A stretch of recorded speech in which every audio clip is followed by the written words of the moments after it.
आलोय प्रोफेसर चौकामध्ये। इथे ब्रह्मभोज म्हणून रेस्टॉरंट आहे शिंगी ज्वेलर्सकडे। आता इथे आम्ही ही 20 किलोची साईट केलेली आहे। आता इथे आपण बायफेशियल पॅनल्स लावलेले।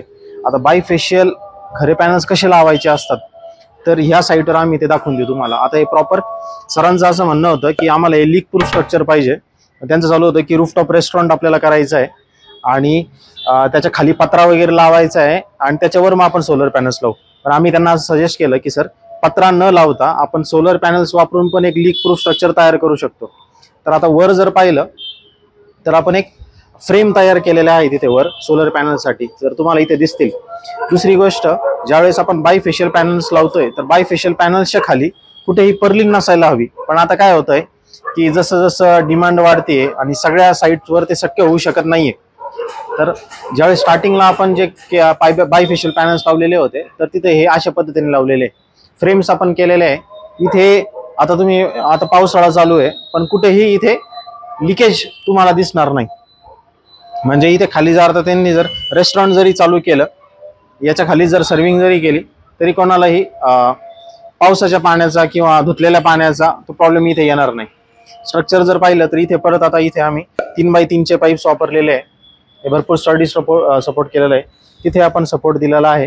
हाईट जर पाहिली एक साधारण आपण 18 ते 20 फुटांची इथे हाईट दिलेली आहे। हा लिफ्टचा आणि पाण्याच्या टाकीचा टॉवर आहे त्यांचा। तुम्हाला कुठेही वायर लोंबताना इथे दिसत नाही। या पद्धतीने इथे स्ट्रक्चर लावलेलं आहे। वरून जे आर्थिंगच्या पट्ट्या आलेल्या आहे म्हणजे AC, DC आणि लाइटनिंग अरेस्टर, त्या अशा पद्धतीने आपण हे इन्सुलेटर्स लावून आपण केलेलं आहे। आता इन्सुलेटर यासाठी लावलेली आहे की ही पट्टी डायरेक्टली याला टेकायला नको भिंतीला, जेणेकरून जर याला जर टेकली तर त्याच्यामध्ये आर्थिंग हे दोघांचं लीक नको व्हायला। आणि खाली जर पाहिलं तर हे पेवर ब्लॉक्स नंतर यांनी मला वाटतं काम केलेलं आहे। तर खाली आपण बकेट्स ठेवतो तशा, त्याच्यामध्ये आपण ते आर्थिंग करतो। आता आपण जी शिंगी ज्वेलर्सची जी साईट पाहिलेली होती तिथे 20 किलोचे पॅनल्स आपण लावले होते बरोबर। आता त्याचा एक इलेक्ट्रिसिटी बिल मी तुम्हाला ऑनलाईन दाखवतो। आता हे बिल जर तुम्ही पाहिलं तर यांना जे एक ॲव्हरेज लाईट बिल येत आहे तर ते साधारण इथे जर पाहिलं तर 2 लाख रुपयांच्या आसपास हे लाईट बिल येत आहे। आता तुम्ही म्हणाल की अरे सोलर सिस्टम लावलं तर लाईट बिल पूर्णपणे झिरो झालं पाहिजे, पण असं होत नाही। सोलर सिस्टीमपासून जेवढे युनिट्स आता इथं समजा 4000 युनिट्सचं कन्झम्पशन आहे आणि आपण जर 2000 युनिट्स जर तयार केले तर मग यांना बाकीचे जे युनिट्स जे आहे तर ते लाईट बिल भरावं लागणार आहे। तर मी आता हे डायरेक्टली तुम्हाला सोलर नेट मीटर कन्झम्पशन डिटेल्सवर नेतो। हा त्यांचा इम्पोर्ट झाला, हा एक्सपोर्ट झाला, हा जनरेशन झाला। आता ह्या महिन्यामध्ये यांनी 5075 युनिट्स हे MSCB कडनं घेतले आणि त्यांनी एक्सपोर्ट जे केले तर ते 146 युनिट्स केले आणि जनरेट जे केले ते सोलरपासून तर ते 2569 युनिट्स तयार केले होते। आता 20 किलोवॅटच्या सोलर सिस्टीमपासून एक सरासरी 2400 युनिट्सच्या आसपास जनरेशन झालं पाहिजे, पण यांचं जनरेशन जे आहे तर ते 2500 म्हणजे बऱ्यापैकी चांगलं जनरेशन या केसमध्ये झालेलं आहे। आता तुम्ही म्हणाल की जनरेट तर एवढेच केले पण मग MSCBने एवढाच फायदा का बरं दिला, तर आता 2569 हे युनिट्स यांनी तयार केले। ते युनिट्स आधी वापरण्यात आले आणि राहिलेले जे युनिट्स आहेत तर तेच MSCB कडे गेलेले आहेत। हे डिटेलमध्ये माझा एक दुसरा व्हिडिओ आहे त्याच्यामध्ये मी सांगितलेलं आहे की याचं कॅल्क्युलेशन कसं करतो आपण।